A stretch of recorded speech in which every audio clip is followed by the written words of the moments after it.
아주 반갑습니다. 예, 이 또 천주교에서도 이렇게 오셔서 저는 깜짝 놀라서 좋은 줄 알아요. 예, 아, 오늘 처음 오신 거예요, 그럼 저래? 예. 여는 오늘 처음 또 왔고 진짜 여는 전에는 처음 왔다. 그렇죠? 예, 예. 전에부터 올라했는데 시간이 조금 안 맞았어. 이제 우리가 부처님 경전을 보면은 이렇게 우연히 이렇게 오셨던 것처럼 보이지만 이제 부처님 경전에서 그런 전생에 대한 얘기들을 쭉 살펴보다 보면은 이 만나는 사람이 계속해서 서로 다른 역할로 이렇게 윤회를 하면서 반복해서 만난다는 거죠. 우리가 전생을 다 기억을 못하니까 기억을 못하는 게 좋을 수가 있어요. 우리가 너무 많은 걸 알게 되면 원망과 미워함과 반대로 어떤 집착이 너무 커져서 현재를 제대로 보지 못할 수도 있는 거예요. 그래서 우리가 전생을 기억 못하는 게 천만다행인지도 몰라요. 그런데 이 부처님 경전에도 보면은 끊임없이 윤회를 하면서 계속해서 만나면서 그 역할을 하더라. 그런데 악한 사람은 계속해서 악한 역할을 하더라. 그리고 선한 역할을 하는 사람은 계속해서 선한 역할을 해요. 불경에서는 이제 조달 같은 사람은 부처님을 마지막에서는 해치려고까지 했거든요. 그런데 그 전생에서도 사냥꾼의 모습으로 뭐 악어의 모습으로 끊임없이 해코지를 하는 거예요. 반대로 이제 안한존자 같은 분은 석가모니 당시에 부처님 옆에서 아주 시봉을 하고 부처님이 설하신 모든 내용을 이 안한존자는 기억력이 탁월해가지고 숨소리까지 다 기억을 했어요. 그렇지만 그 전생에는 또 안한 옆에 부처님 옆에서 어떤 농부의 역할로, 어떤 신하의 역할로 그렇게 해서 이 선한 역할을 하더라고. 그래서 여러분들의 지금 이렇게 우연히 오고 서로 맞이하기 매우 우연이지만 우리는 다급성에 결국 만나는 사람을 또 만나고 만나는 사람을 또 만나는 것에서는 큰 차이가 없을 것이라는 생각이 들어요. 이 얘기는 뭘 의미하냐면 우리가 길거리에서 처음 본 사람이 있으면 뭔 짓거리도 하고 지나가 버릴 수가 있거든요. 그리고 실제로 그러고 있고 다시 안 볼 사람처럼 온갖 짓거리 하고 욕도 하고 온갖 이기심도 드러내기도 하고 그러면서도 지나가거든요. 근데 그것이 무한히 반복되면서 그런 짓거리를 반복하고 있다고 생각을 하면 끔찍해요. 그리고 끊임없이 또 만난다는 거죠. 이게 우리가 지금 무한히 많은 사람을 만나는 것 같아도 사실 무한히 적은 사람을 만나고 있어요. 그리고 반복해서 만나고 있는 거죠. 그 안에서 우리가 매일 원수처럼 살고 친구처럼 산다고 생각하면 만약 그 사실을 모두 알았다. 내가 전생에 그렇게 했는데 이놈을 전생에서 만났는데 또 만나는구나. 그 전생에서 만났는데 또 만나는구나. 알아버렸다.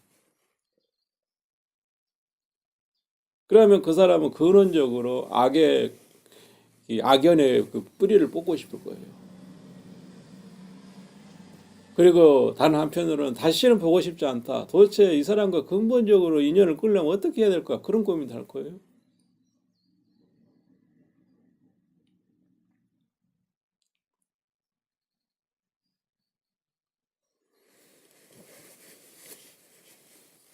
이제 불교에서는 우리의 참 성품은 이 불생불멸이다 이렇게 얘기를 합니다. 우리의 진짜 참 성품은 불생불멸이다. 즉 이의 참 성품은 생겨난 것도 아니고 없어지는 것도 아니라는 얘기를 하는 거죠.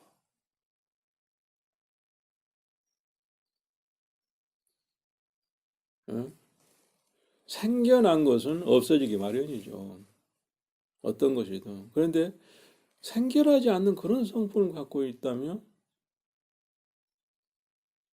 그러면 영혼이 없는 것이라는 생각을 할 수도 있는데 영혼이 멸하지 않는다는 얘기를 함으로써 영혼이 없다는 견해를 끊고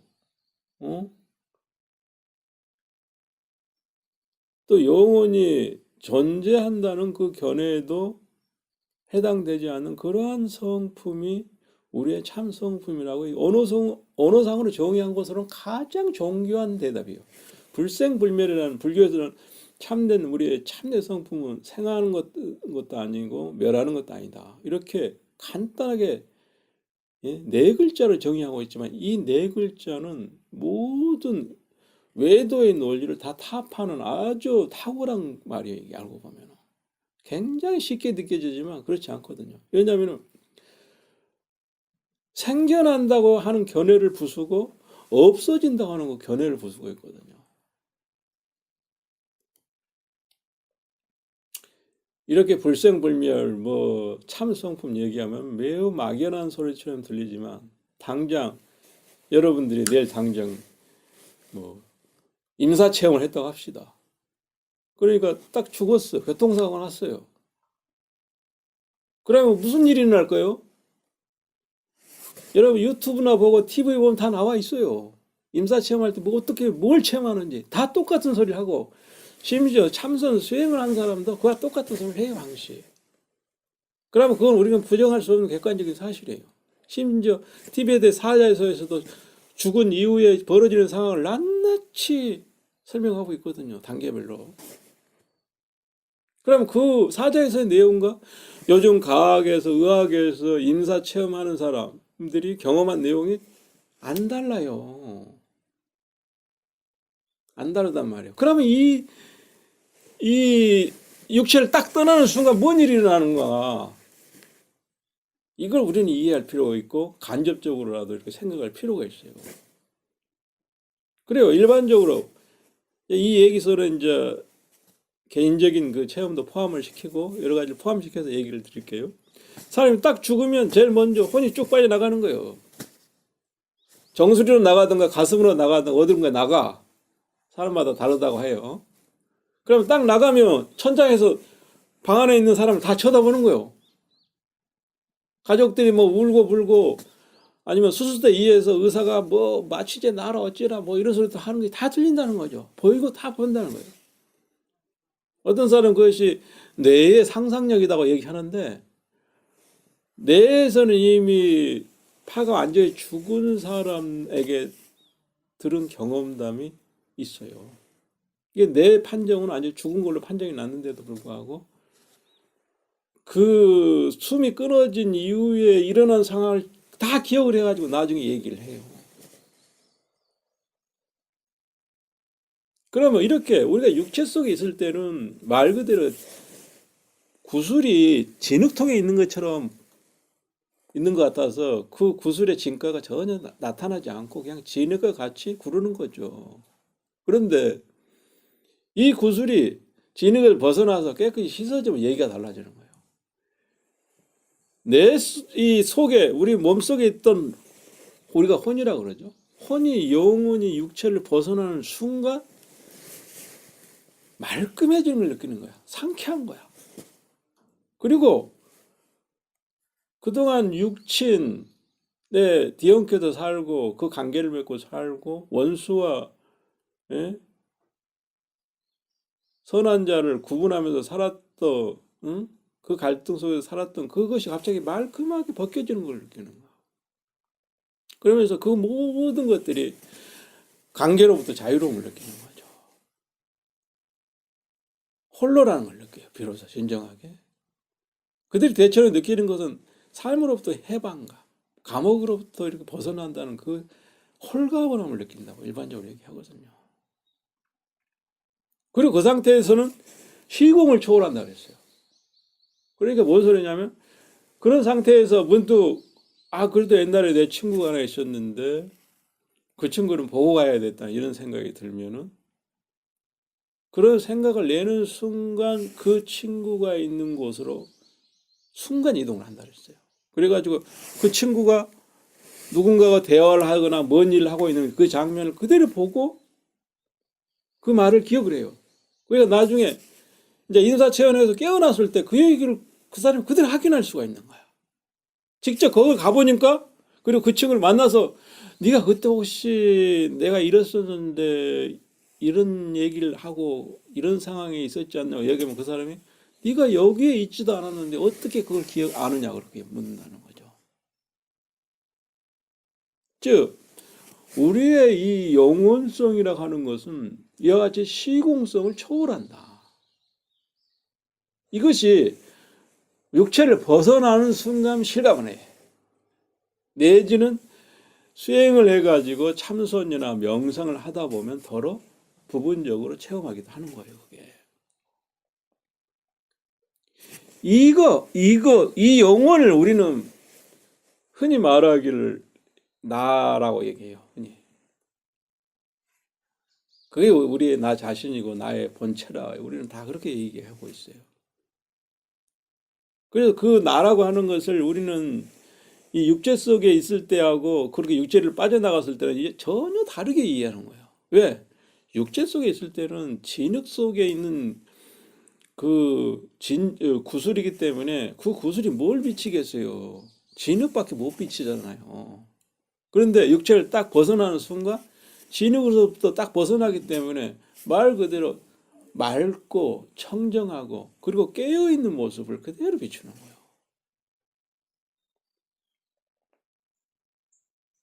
그래서 그 영혼성이 그렇게 맑고 청정하고 깨어있는 영혼성으로서 시간과 공간을 초월해서 어디든지 가고 싶으면 갈 수도 있어요.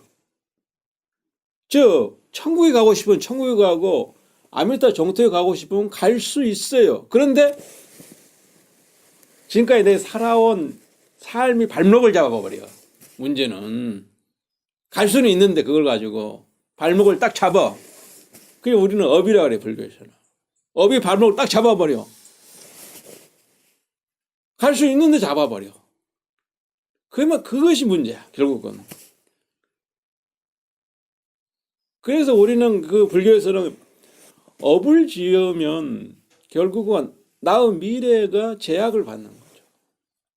가고 싶어도 갈 수 없고 죽고 싶어도 죽을 수가 없는 거야. 지옥에 가면은 뭐 지옥도에 대한 얘기가 있죠. 그런데 그거 가면은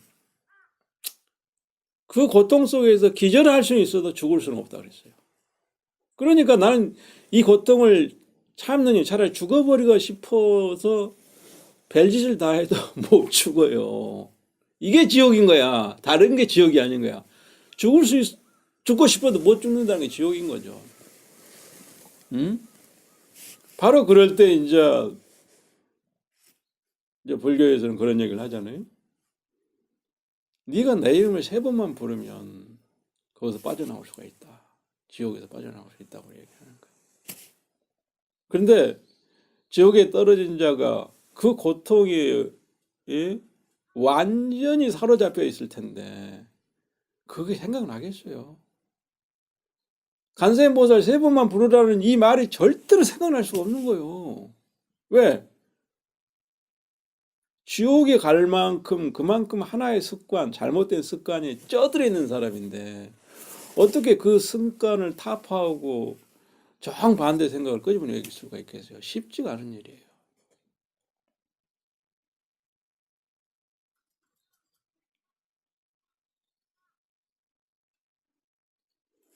그래서 이 불교는 기본적으로 이제 현재를 논하기 전에 이 현재는 결국 무한한 과거의 업과 습관 때문에 우리가 더 맑게 보려고 해도 맑게 보지 못하고, 과거의 업의 습관이 쪄들게 되면 개인 눈에는 똥이 이쁘게 보이고 사랑스럽고 향기롭게 보이는 것처럼 그렇게 보이는 거예요. 뭐 대통령 가운데 저 사람 대통령을 왜 뽑았을까 싶은데 그때 가면 그거 다 뽑아. 좋다고 뽑아. 그리고 나중에 이제 손가락질 하는 거예요. 왜 그때는 그게 개똥으로 보였는지 몰라. 예? 개똥도 약했으면 좋다던데 이런 관점으로 보인 거죠. 그러니까. 그래서 뽑아놓고 보니까 내 손을 치고 싶은 거지. 그렇게 그런 걸 보면서 나야 이제 산속에 있는 사람이라 그런데 가해 개입을 별로 안 하는 편이지만 그래서 저건 사람들이 너무 자기가 보고 싶은 대로 보고 너무 쉽게 결정한 게 아닌가 이제 이런 생각을 했었는데 그래서 이제 불교에서는 이 업이라 그래요. 똑같은 짓을 계속 반복하면 업이 생기는 거예요. 습관이 반복하면 그 업이 생겨요. 불교에서는 업이 생긴다고 얘기해요. 그 업이 반복하다 보면 나중에 가서는 하나의 이제 이치가 되고 법칙이 돼가지고 바뀌지 않는 법칙이 만들어지는 거예요. 그리고 그 바뀌지 않는 법칙을 우리가 다른 말로 안 하면 법이라고 볼 수가 있어요. 사회적으로 보면 법이 만들어져요. 특히 이제 헌법이 만들어지면 무슨 이게 장난이 아닌 거예요. 헌법은 쉽게 못 고치거든요. 일반적인 법은 국회에서 바꿀 수도 있고 고칠 수도 있고 새로 또 보완할 수도 있어요. 어느 정도. 그런데 헌법이 문제가 생긴 것은 30년, 40년 지나도 지금도 못 고치고 있잖아요. 헌법의 문제는. 이와 같은 우리의 아주 더 이상 바꿀 수 없고 거의 바꾸는 게 불가능한 그런 법처럼 우리의 그 습관, 까르마, 업이 형성이 돼버리면 그와 같이 되는데 그것을 불교에서는 아레아식이라고 그래요. 아레아식은 불에 던져도 타지가 않고 물에 던져도 가라앉지도 않고 녹지도 않는 거예요. 그럼 그 아레아식 어디서 왔냐 이거야 도대체. 그 아레아식이 습관, 뭔가를 움켜쥐는 습관. 그거 아세요? 갓 태어난 아이는 물건을 쥐지 않아도 빈손을 움켜쥐고 손을 안 펴요. 이거 아세요? 어렸을 때 그 자식을 키워봤으면 자식도 아니지 이제 막 태어나서 2달, 3달 됐을 때 말이에요. 딱 쥐면 안 펴요. 목욕시키려고 이렇게 손을 펴려도 손을 안 펴요. 이게. 이런 습관은 이게 바로 아레아식 업식인 거예요. 이 속에 뭐가 들었냐면 육체라는 이 생명이 들어오는 순간 우리는 움켜쥐어야만 한다는 그 강력한 습관을 갖고 있어요. 뭐든지 움켜쥐어야 돼요. 그것만이 살 길이라고 이 다급생을 살면서 그것이 습관이 되어 있는 거죠. 어떤 거예요. 그러니까 우리는 태어나면서부터 움켜쥐려고 하는 거예요. 뭐든지. 태어날 때부터 손을 떡 벌리고 태어난 사람 없어. 움켜쥐는. 그러니까 최초에 우리가 벌써 우리도 모르는 사이에 예? 물에 빠진 사람이 정신이 하나도 없을 때도 뭔가를 움켜쥐면 안 놓잖아요. 그러니까 같이 죽는 거 아니야. 그래서 이 움켜쥐는 습관은 정말 무서운 거예요.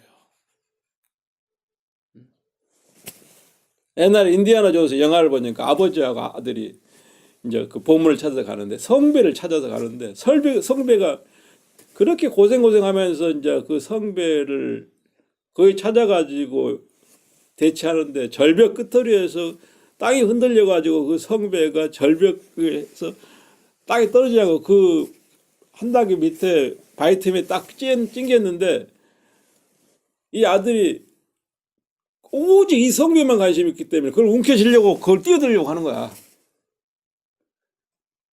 그 현명한 아버지가 그럴 때 이 아들이 이렇게 생겼어. 잘못하다. 근데 영화에서는 송 커넬리가 나오는데 멀찌감이 떨어져가지고 아들 이름을 불러. 어렸을 때 이름을 딱 불러요. 아들아. 그걸 내려놔라. 근데 일반적으로 탐욕이 많은 사람 같으면 붙들고 어떻게 해결하려고 그랬겠죠. 그러니까 바로 여기서 선한 씨앗이 있어야 돼. 오랫동안 닦아진 씨앗이 있어야 되는 거야. 그걸 붙들지 않고 선한 마음, 그러니까 물질을 그렇게 탐하는 마음보다도 이 선한 마음을 가진 사람은 그 말이 귀에 들리는 거예요. 아버지 말이. 내려놔라 그럴 때 제정신이 돌아오는 거죠. 서서히. 그래서 그 아들이 그걸 아니 뭐 한 5cm만 가면은 손이 닿을 것 같은데 그 5cm 손이 닿기 이전에 그걸 포기를 하는 거죠. 그런 내용이 있었어요. 바로 여기에서 탐욕이 있다면 5cm 조금만 가면 된다고 하고 움켜잡으려고 하면서 그냥 땅이 흔들리는 상황에서 그냥 곤두박질 했겠죠. 그런데 바로 이 선한 습관과 그런 어떤 경향성이 오랫동안 가꾸어진 것이 있었기 때문에 이 사람은 아버지의 속삭이는 목소리를 듣고 거기서 정신을 번쩍 차리고 과감하게 털고 뒤로 물러설 수 있었다는 거죠. 그걸 이제 불교에서는, 그래서 바로 그런 의미에서 불교에서는 이 탐진치에 반대되는 방향으로 수행을 하고 닦아라고 끊임없이 얘기를 해요. 탐욕, 그리고 분노, 그리고 어리석음이 곧 악을 짓는다. 모든 악은 여기에서 시작된다. 이 세 가지가 악의 씨앗이라고 그래요. 그러니까 탐내지 않는 거, 그리고 분노하지 않는 거, 그리고 어설지 않는 거. 이것이 바로 선이라고 불교에서는 정의를 해요. 그래서 이 탐이란 게 그렇잖아요.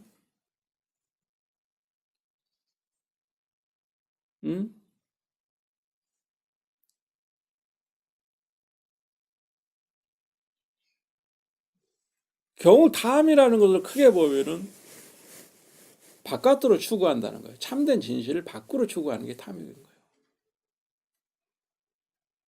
돈을 많이 벌어서 부자가 되겠다는 사람은 돈을 많이 벌으면 영광이 있고 기쁨이 있고 나를 즐겁게 해주는 것이 있고, 그리고 더 나아가서는 장수할 수 있는 길이 있다고 믿는 거죠. 그리고 진짜 그 정도 되면은 이제 자기는 영원히 살 거라고 착각까지 해요. 돈을 많이 벌고 그 부귀영화를 누리게 되면 반드시 불로장생을 꿈꾸게 돼 있어요, 인간은. 그래 지금 세상에 더 그렇잖아요. 의학이 발달하는데 가장 결정적인 것은 결국 남의 대가리를 갖다가 끼워야 되고 그런 거 하잖아요. 이식이라고 하죠, 우리는 좋은 말로. 돈이 있으면 다 해서 그런 식으로 해서 불로장생을 꿈꾸는 거예요, 앞으로도. 결국 남을 피해를 주고 자기가 이익을 보려고 하는 자세죠. 탐욕은 이제 그쪽으로 가게 돼 있어요. 탐욕의 끝은 결국은 불로장생, 영원히 살겠다는 뜻을 두는 거죠. 그러면 그게 순수히 자기 혼자서 수행을 해서 그렇게 하면 좋겠는데 그럴 리가 없잖아요. 결국 남을 팔을 뜯어가지고 나한테 붙이고 이런 식으로 불로장생을 꿈꾸겠죠, 결국은.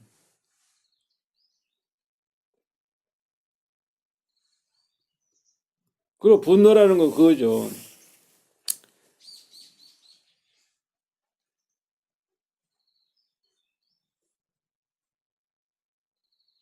결국 내가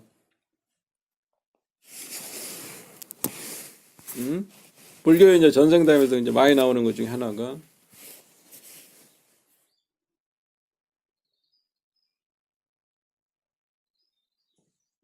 이 누군가는 나의 귀중한 것을 자꾸 뺏어가요.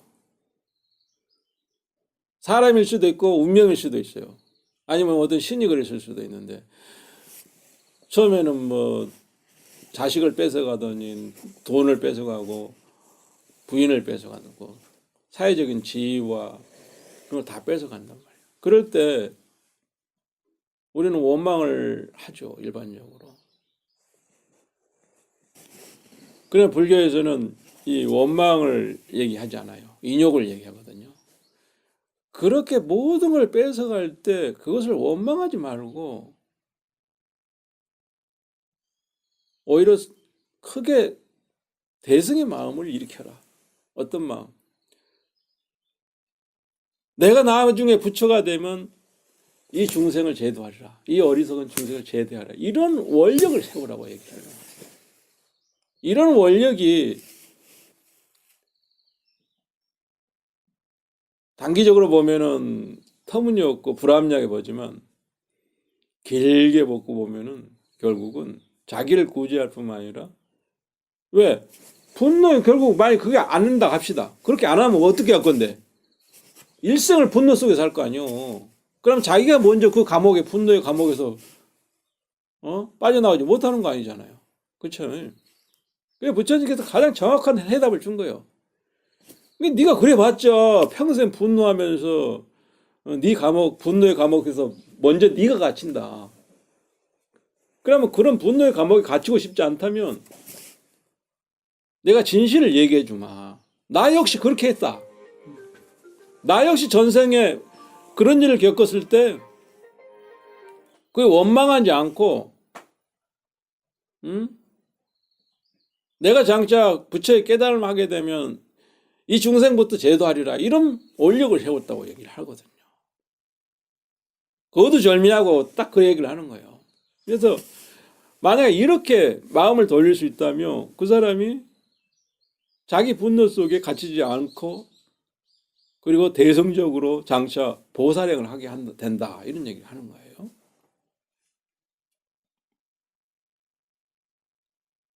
그리고 앞에 얘기한 것처럼 탐욕이 우리는 또 비슷한 친구가 하나 있죠. 인색함. 똑같은 말이에요.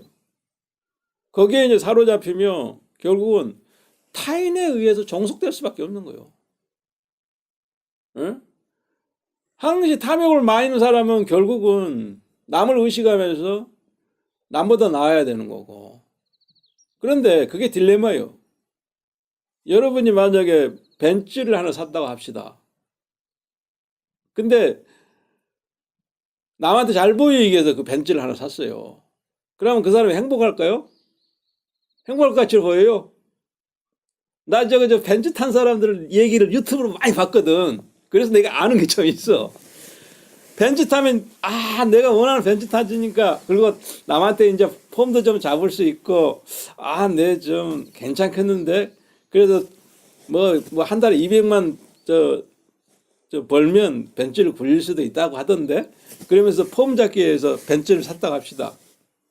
근데 웃기는 게 남을 의식하고 그렇게 해서 벤츠를 사는 순간 그 사람은 차를 딱 사는 순간 후회를 해요. 왜냐면 벤츠도 종류가 여러 가지가 있거든요. 좀 더 비싼 거, 좀 더 업그레이드 된 거, 이보다 조금 더 업그레이드 된 거. 끝이 없는 거야 이게. 그래가지고 내가 벤츠를 샀는데 사고 나면 바로 후회가 되는 거야. 이보다 더 좋은 벤츠가 보이는 거야. 끝이 없어. 이래서 부자가 돈을 많이 벌고도 마음이 가난한 거예요. 끝이 없어. 악순환인 거죠. 이런 경우를 인간은 크게 두 종류가 있다고 해요. 절대적인 가치관을 갖고 있는 사람과 상대적인 가치관을 갖고 있는 사람이 있어요. 이 절대적인 가치관은 누가 뭐래도 내가 생각하는 도덕과 윤리를 자기 생활의 규칙으로 삼고 사는 사람이야. 근데 상대적인 가치관은 저 사람이 내가 이렇게 하면 상대방이 부러워할 것 같다. 날 좋은 사람 볼 것 같다. 이런 상대적인 눈치를 보면서 자기 행동을 결정하고 사는 사람을 상대적인 가치관을 가진 사람이라 해요. 그래서 이런 상대적인 가치관을 갖고 사는 사람을 이 시대에서는 많이 이제 문제의식을 삼고 있더라고. 이게 그냥 질렸다는 얘기죠. 그냥 누가 뭐래도 자기의 이 분명한 도덕적인 가치관을 갖고 남이 뭐라고 하든 그걸 실천하면서 사는 사람이 좀 사람답게 보인다. 이제 이런 얘기가 되는 거예요.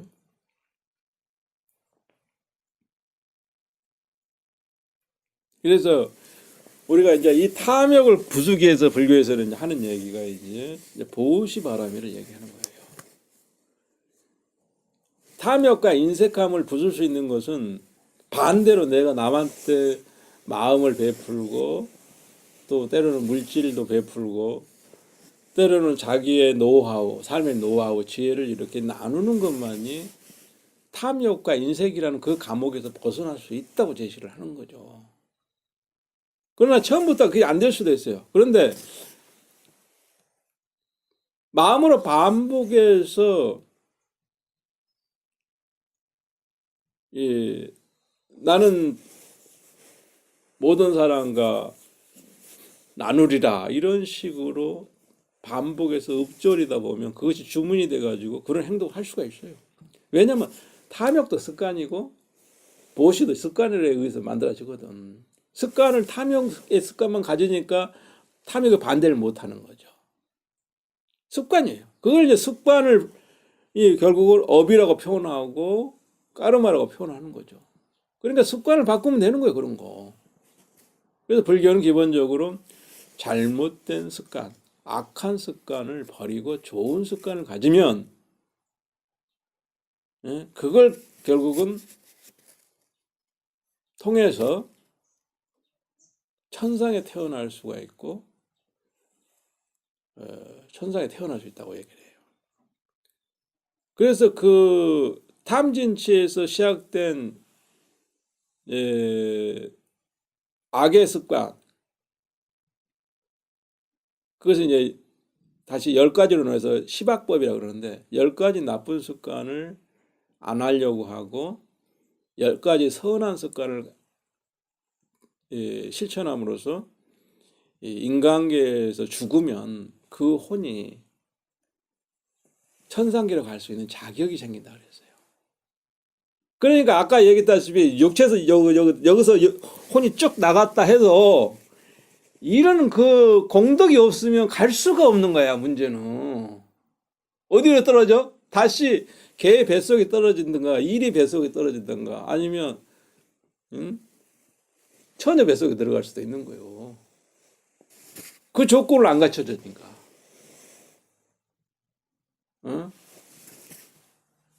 근데 이 십선법을 잘 실천하면 천상계, 불교에서는 이제 사천학전, 야마전, 도리전, 도설전, 희락전, 타자전, 이 6개의 세계, 육천이라 그래요. 이 6개의 세계 중에 그 사람이 그 거성만큼 가서 거기 태어날 수가 있다는 거죠. 그러면 그 유격전의 세계는 이 인간의 세계와는 근본적으로 다른 거죠. 이 인간의 세계는 이 먹는 거 그 자체 가지고 이렇게 싸우는 세계지만 그 세계는 기본적으로 먹는 문제하고 이 에너지적인 문제, 이것이 너무나 풍부한 세계이기 때문에 나머지는 생각해보면 알 거예요. 이 인간 세계에서 먹는 문제하고 에너지의 문제가 풍부해지면 서로 싸울 일 없어요. 왜냐하면 모든 것의 시작은 먹는 것과 에너지 문제거든. 여기서부터 시작되는 거거든요.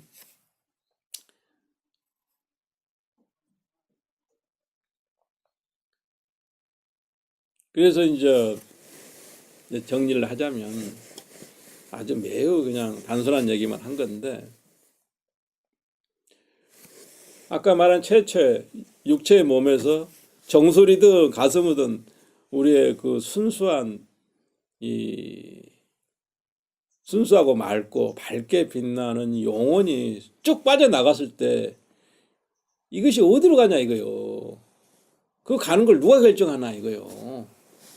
결국 내가 지금까지 살아온 업식에 의해서 결정이 된다는 거죠. 그래서 불교에서는 사람이 죽으면 크게 3가지 집착에서 못 벗어난다 그랬어요. 그렇기 때문에 그 집착에 따라서 굴러 떨어진다는 거예요. 다시. 그게 뭐냐면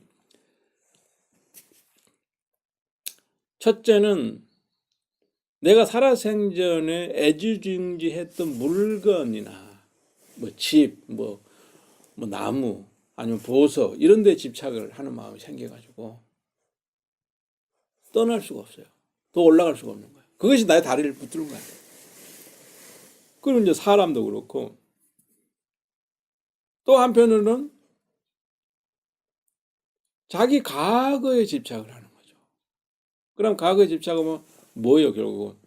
과거에 경험했던 걸 얘기하는 거죠. 그럼 과거에 엄청난 분노와 원망 속에 산 사람은 그 분노와 원망이 같이 해서 원기가 되는 거죠. 그게 과거에 집착했다는 소리가 되는 거예요. 모든 얘기가 다 그렇죠. 근데 과거의 습관에 딱 발목이 잡혀가지고 다른 생각을 아무것도 할 수 없어요. 그러니까 어떤 터널을 딱 통과해가지고 이제 그 터널을 통과하죠. 일반적으로. 그럼 터널을 막 지나가서 빛과 어둠이 막 뒤엉키는 그 터널을 싹 지나가는데 아주 뭐 처음에는 빛이 엄청난 밝은 빛이 쫙 다가오는 듯 하더니 빨간 옷 좀 반하고 쫙 새끼가 펴지는데 자기는 그 중에서 초록빛깔이 유독히 마음에 들어. 그래서 다른 것보다 그 초록빛 상에서 이렇게 싹 걸어갔는데 어느 순간 보니까 까치 뱃속에 딱 들어가 있는 거예요. 까치 뱃속에 딱 들어가 있는 이런 식이에요. 그러니까 자기는 뭘 선택한지 몰라요. 근데 자기가 좋아하는 걸 취향껏 택한 거거든요. 자기 취향껏 택한 건데 결국 가서 보면 그렇게 가 있는 거예요. 예? 그럼 그러한 업식을 깰 수 있는 것이 바로 얘기한 것처럼 십선법이다. 십선법, 10가지 착한 법은 사람을 가볍게, 영혼을 가볍게 만드는 거죠. 시박법은 영혼을 무겁게 만들어서. 그러면 영혼이 무거워지면 유유상종인 거예요. 무거운 것은 무거운 태소로 들어가고 가벼운 것은 가벼운 태소로 들어가는 거죠, 당연히. 그래, 가벼우면 천상으로 가고 무거우면 밑으로 가는 거죠. 당연한 이치요. 유유상종이요. 음?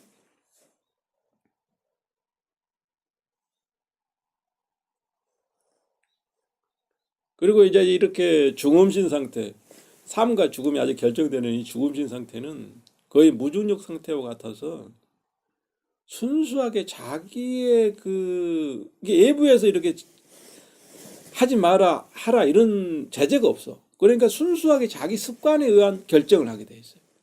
과거 습관이죠. 그러니까 살아생전 습관. 그러니 나쁜 생각만 많이 하고 사는 사람은 결국은 거기 가는 거예요. 브레이크를 잡을 수도 없다 그랬어요.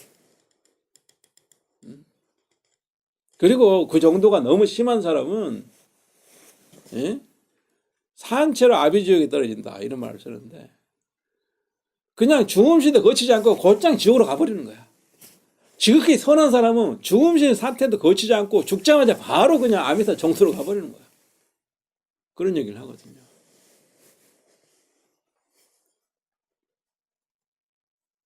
그래서 십선법을 깊이 잘 생각해봐라. 그래서 십선법 내용을 하나도 얘기하자면서 십선법만 자꾸 이제 뜻만 들리는데 그 유튜브나 인터넷 보면 많이 나와 있어요. 그 십선법을 잘 닦고 사람이 나중에 복도 받고 예? 또 좋은 곳에 태어나기도 하고 이것이 다 경전에 나와 있는 얘기예요. 예? 그렇게 된다고. 이게 비결은 거기에 있었던 거야. 이 세 길을 옮겨가고 나를 업그레이드 시키고 또 좋은 데 태어나는 비결은 일반적으로 십선법에 달려 있는 거예요. 여기까지가 이제 여기까지 얘기를 하면 이제 대중법문이다 여기까지. 일반적인 경우에 이제 필요한 법문이고 아까 말한 것처럼 이제 근본적으로 나의 문제를 해결해서 부처의 도에 나가려고 하면 가염 밝고 투명하고 예? 그냥 가고 싶으면 어디도 갈 수 있는 그런 잠재를 가지고 있는 이 영혼의 그 구슬을 더 닦아야 돼요. 더 껍질을 벗겨내야 돼요. 예? 거기에 뭐 안주하면은 이 범부지 그게 성인 아니거든요. 거기서 더 닦아내 가지고 이제 낚아내는 그 길을 불교에서는 이제 육바라밀을 닦아야 된다 이렇게 표현하는 거예요. 그걸 잘 닦아야 거기에서 더 나아가서 이제 이 부처님의 깨달음도 하고 그리고 이제 아미다 정토를 갈 수도 있고 극락세계를 갈 수도 있고 극락세계가 아미다 정토죠. 그렇게 갈 수 있는 것이다. 그래서 이 육바라밀을 잘 닦아야 된다. 그런 얘기를 그래서 불교에서 하는 거예요. 그런데 아까 말한 것처럼 보통 사람들이 흔히 바라는 좋은 세계에 태어나기를 바라는 천상에 태어나고 싶을 바라는 그걸 위해서라면 십선법을 잘 닦아야 된다. 이런 얘기를 하는 거고 거기에서 더 공부를 해서 나는 보살과 같은 사람이 돼서 진짜 간센보살 같은 사람이 대fun이 되어서 정말 중생제도도 하고 또 부처와 같은 깨달음을 얻고 싶다. 그러면은 육바라밀을 닦아야 돼요. 기본적으로.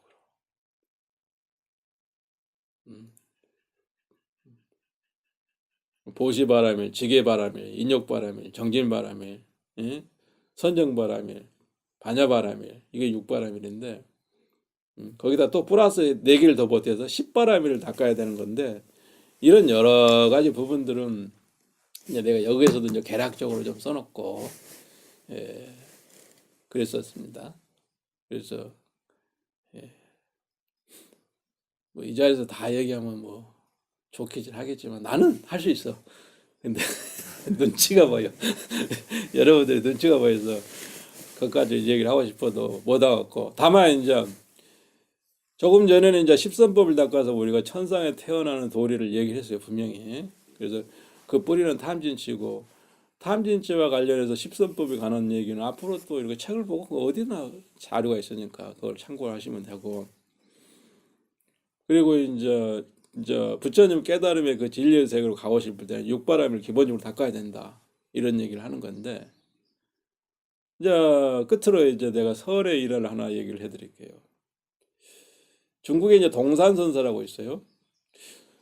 우리나라에는 없지만 일본에는 조동종이라고 있죠. 그 도종도의 종조, 그러니까 처음 이 조동종을 만든 그 시조가 이제 동산선사인데, 이 동산선사가 공부를 한참 할 때야. 하루는 이제 이렇게 여름에 날이 더우니까 길을 가다가 목이 말라서 두리번거리고 있는데, 마침 한 노파가 그 물지개를 짊어지고 이렇게 마주치게 되었어요. 그래 동산 스님이 저기 괜찮으면 제가 물 한 걸 얻어 마셔도 되겠습니까? 이렇게 얘기하는 거예요. 근데 이 노파가 이거 예산 노파가 아닌 거야. 그래 물지개를 턱 내려놓더니 하는 소리가 물이야 드리죠. 근데 단 조건이 있습니다. 딱 그러는 거야. 조건요? 그래 한번 들어봅시다 했더니, 만약 내가 말한 질문에 제대로 내 뜻과 부합을 하면 내가 물을 주고, 내가 말한 질문에 내가 흡족하지 못하면 물을 안 드리겠다 그런 거야. 그래 한번 얘기해 보시오. 딱 그런 거죠. 그러면서 이제 그 노파가 자기가 짊어지고 온 그 물통을 손가락으로 딱 가리키면서 이 물이 깨끗하다고 생각하느냐 더럽다고 생각하느냐 이렇게 질문을 던져요. 참 어이없는 질문이죠. 이 물이 깨끗하다고 생각하느냐 더럽다고 생각하느냐. 그래서 동산 스님이 뭐 당연히 깨끗하지요 이렇게 대답을 했어요. 그러니까 노파왈 에이 내 물을 더럽히지 말고 어서 가시오 딱 이렇게 대답을 했어요. 예? 아주 뒤집는 소리죠. 그렇죠? 똑같은 물을 넣고 어떤 사람은 깨끗하다고 얘기하고 어떤 사람은 더럽다고 얘기할 수도 있고, 또 어떤 사람은 이 깨끗하다는 것까지도 아주 욕이 된다고 얘기한다 하는 사람이 있는 거죠. 그래서 동산 스님이 그때 당시 이 도리를 깨닫지 못했어요. 그래서 한참 길을 가고 오직 했겠습니까? 물도 못 얻어 마시고 길을 가게 됐는데 오로지 그 생각만 한 거죠. 이 놀근이가 많은 생각을 했겠죠. 그래 이 도리에 대해서 항상 참선하는 분이니까 그래 이제 나중에 이 도리를 스스로 이제 깨쳤다고 해요. 예? 깨끗하다라는 것이 참 무서운 거예요. 저마다 깨끗한 기준이 있어요. 문제는 저마다 깨끗한 기준이 있는데 그 기준이 자기 기준인 거야. 더 많은 공부를 하고 더 큰 지혜의 눈을 가진 사람의 눈에 봤을 때는 그 깨끗한 것이 굉장히 더럽게 보일 수도 있는 거예요. 그러니까 부처님께서는 생각이 없는 세계, 생각이 없는 것마저도 없는 세계인 비상 비비상천도 내 부처의 눈으로 볼 때는 불타는 바다와 같다 이렇게 표현하거든요. 그러나 범부가 봤을 때는 그 세계는 무한히 맑고 깨끗한 세계거든요. 그리고 외도들은 당시 인도에는 96종류 외도가 있었는데 되게 많아요. 외도들은 이걸 궁극의 깨달음이라고 알고 있었거든요. 그런데 부처님께서는 그것은 불타는 바다와 같다고 표현해요. 이게 보는 눈에 따라서 이렇게 차이가 있는 거예요. 그러니까 자기 눈을 너무 믿어서 안 되는 거예요. 항시 공부하는 사람, 좀 더 도를 많이 닦은 사람을 내지는 부처님 경전을 설하는 사람이 있으면 길을 쫑긋 세우고 내가 지금 절대적으로 깨끗하다고 하고 순수하다고 한 이것이 과연 옳은 건가를 항상 생각해 봐야 돼요. 흔한 얘기로 이게 참 심각해요. 우리가 집안에서 예를 들어서 이 부부가 내지는 자식이든 누구든 아주 사소한 일 가지고 크게 싸울 때가 있어요. 그게 뭐냐면은 아주 사소한 거예요. 아, 내 아이스크림, 냉장고에 있는 내 아이스크림을 먹었냐? 이렇게 얘기했을 때 내가 안 먹었으면 당연히 안 먹었어. 이렇게 얘기한단 말이에요. 그럼 이 얘기는 뭔 소리냐면 그냥 안 먹었으니까 안 먹었다고 얘기한 거예요. 그런데 상대방은 주장을 해. 네가 먹었으면서 얘 안 먹었다고 하느냐 이렇게 나간단 말이야. 그러면 단순하게 에? 나는 안 먹었으니까 안 먹었다고 하지 하는데 왜 이게 커지냐 이거야. 이 얘기가. 그것은 아주 사소하지만 여기에 뭐가 있느냐면 나의 결백성에 대한 증명이 있거든요. 이런 사소한 일에조차도 결백성을 증명하지 못한다면 나는 바보 멍청이가 되는 거야 갑자기. 그러니까 언성이 올라가는 거야 갑자기 이제. 응? 삿대질하고 이혼하자 얘기도 나오고 다 나오는 거야 그때부터는. 즉 이 사람이 갖고 있는 이 결백성은 이 사람이 마지막으로 믿는 깨끗함에 대한 믿음이거든요. 자기 믿음이거든요.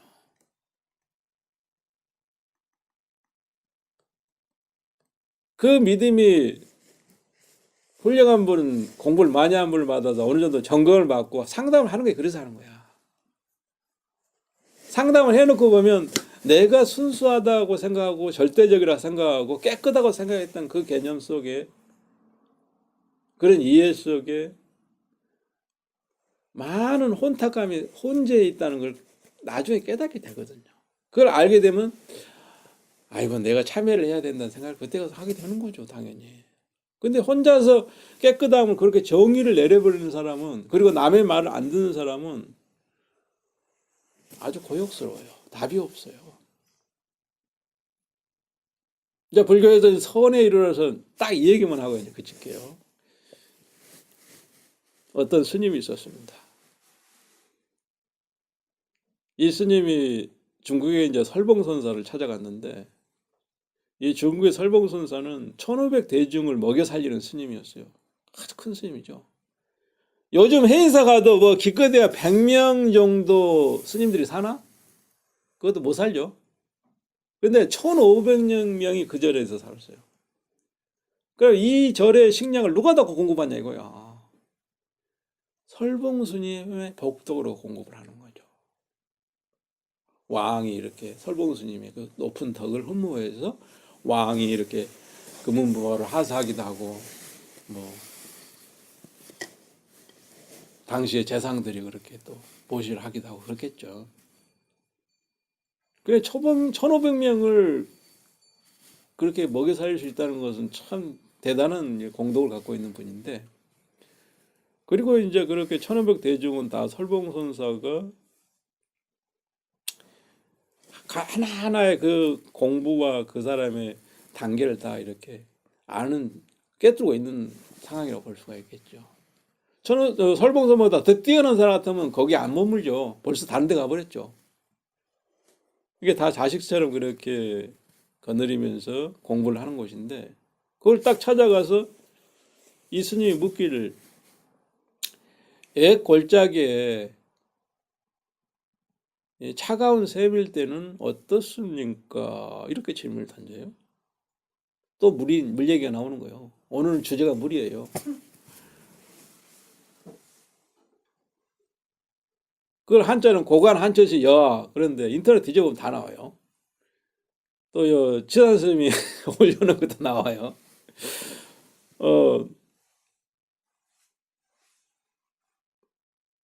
그러니까 이 설봉스님이 뚫어지게 쳐다봐도 바닥이 안 보인다. 이렇게 얘기한단 말이에요. 뚫어지게 쳐다봐도 바닥이 안 보인다. 정의 내릴 수가 없다.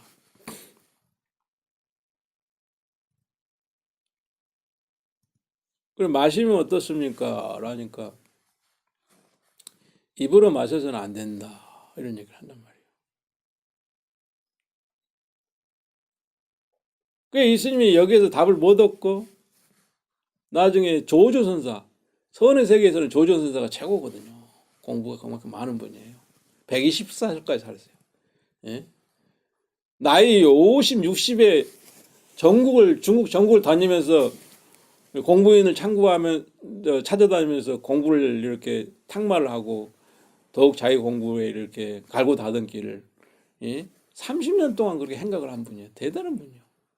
다른 사람 같으면 벌써 큰 스님이 돼가지고 대접받는 시점에 이 조조 스님은 나이 5, 60에 행각을 떠나서 그 고생하면서 자기 공부를 더욱 갈고 다듬고 해서 마침내 이 선의 세계에서 가장 독보적인 인물이 된 분이야. 조조선사는 그런 분인데 이 조조선사를 떡 찾아가가지고 그 얘기를 똑같이 물었어요. 예? 애골짜기. 애골짜기라는 것은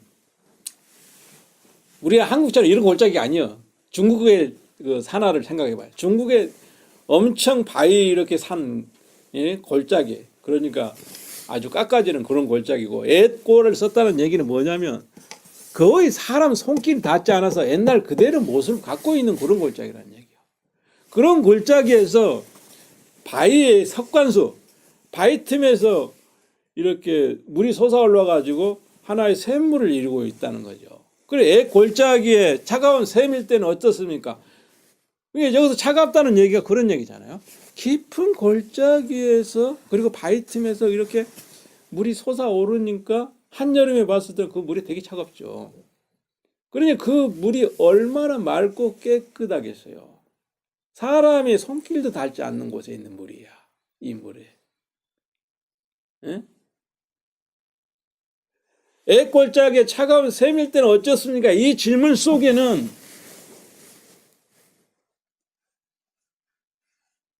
매우 우회적으로 얘기하고 있지만 내가 그 물을 먹고 살았습니다. 이 얘기가 들어있잖아요. 그 얘기는 뭔 소리냐면은 내가 이 샘과 같고 샘이 곧 나와 같다는 단계까지 나는 갔다는 얘기를 하고 있는 거예요. 응? 그래 조전사가 턱 하는 소리가 아주 기가 막혀요. 이제 그러면서 이제 설봉선사 얘기했으니까 하니까 입으로 마셔도 안 되고 코로 마셔도 안 된다. 이런 얘기를 딱 던진 거야. 예? 설봉선사보다 한술 더 뜨고 있는 거죠. 응?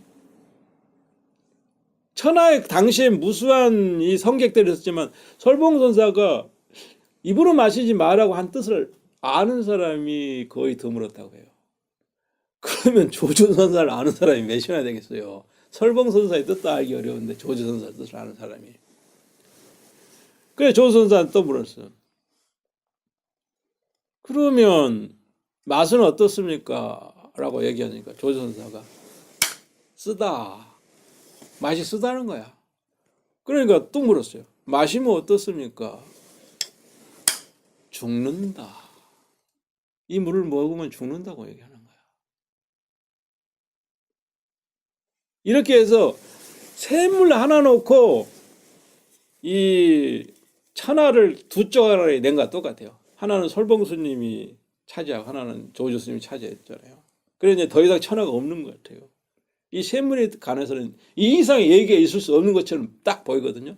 그런데 중국의 대의정구 스님이 먼 뒷사람인데 대의정구는 이 불교에서 선의 세계에서 이 하두선으로 새롭게 선봉장이 돼가지고 그저 이전에 묵조선이었는데 선봉장 돼가서 묵조선은 죽은 선이다. 하두선을 해야 제대로 선의 세계 바른 안목을 밝힐 수 있다고 주장을 한 분이야. 대단한 행문가예요. 이 양반이 뭐라고 얘기하냐면 죽이는 말을 해요. 조조선사를 딱 향해서 일가를 하는데 얼굴을 붉히는 것은 바른 말을 하는 것만 못하다 이렇게 한마디 딱 던지거든요. 이 말이 뭔 말일까? 얼굴을 붉히는 것은 바른 말을 하는 것보다 못하다.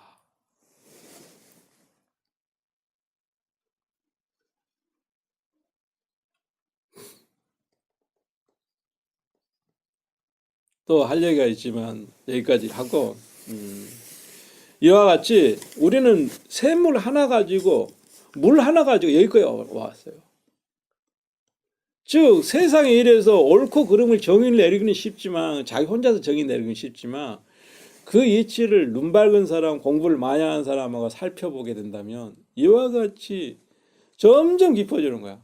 그래서 자기가 뭐가 옳은 건지 그런 건지도 파악도 안 되는 거야. 나중에 가서는 길을 헤매는 거죠.